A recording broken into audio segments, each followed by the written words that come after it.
인간은 상대의 재산이 10배가 되면 헐뜯고 100배가 되면 두려워하고 1000배가 되면 그를 위해 일하게 되고 10,000배가 되면 그의 노예가 된다.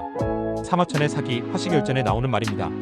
사마천은 전장에서 항복하고 돌아온 장수의 재판에서 그를 변호하다 황제 한무제의 미움을 사감옥에 갇히게 됩니다. 황제는 그에게 3가지 형벌을 내리고 한 가지를 택하라고 합니다. 재산을 버리고 평민이 되거나 사형, 그리고 마지막으로 궁형이었습니다. 만약 여러분들이라면 어떤 선택을 하시겠습니까? 놀랍게도 사마천은 책을 쓰기 위해 가장 수치스러운 형벌인 궁형을 선택합니다. 그렇게 탄생한 책이 바로 최고의 역사서 사기입니다. 사마천은 왜 궁형을 선택했을까요? 그는 돈에 끌려다니는 인생, 돈에 의해 삶이 좌지우지되는 것을 가장 경계했습니다.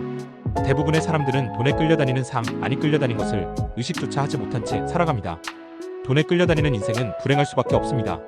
일자리로 나가기 위해 아침에 눈을 뜨는 것이 누군가에겐 자신의 꿈을 위한 준비 과정이지만 누군가에게는 빚을 갚기 위한 처절한 생존의 몸부림일 수 있습니다. 돈에 대해 올바른 생각을 가지고 통제할 수 있는 능력을 갖춰야 합니다.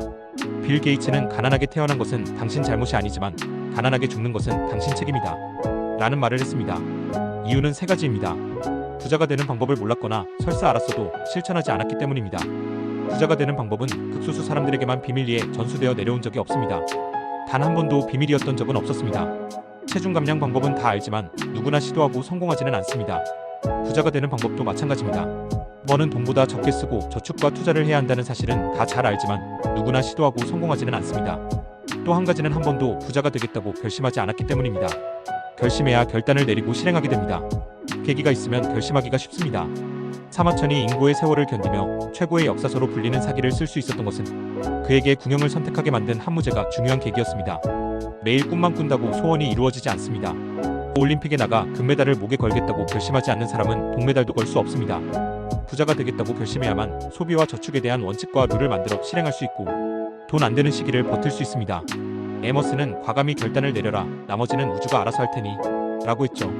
괴테는 우리가 무엇을 하겠다고 결단을 내린 순간 하늘도 움직이기 시작한다 라고 말했습니다. 인생은 결심과 결단의 연속입니다. 스스로가 내린 결심과 결단이 자신의 인생을 만듭니다. 부자가 되려면 먼저 부자가 되겠다고 결심해야 합니다. 원대한 꿈과 간절한 소원만으로는 이루어지지 않습니다. 결심하고 결단하지 않으면 실행이 뒤따르지 않습니다. AI 시대라고 해도 결심과 결단은 스스로 해야 합니다. 지금 부자가 아니라면 우선 나쁜 습관부터 버리겠다고 결단해야 합니다. 가난하다면 지금 가진 나쁜 습관들부터 하나씩 깨부숴야 합니다. 그것이 부와 행복으로 가는 가장 빠르고 바른 길입니다. 지금까지 부자들의 돈 인문학이었습니다. 감사합니다.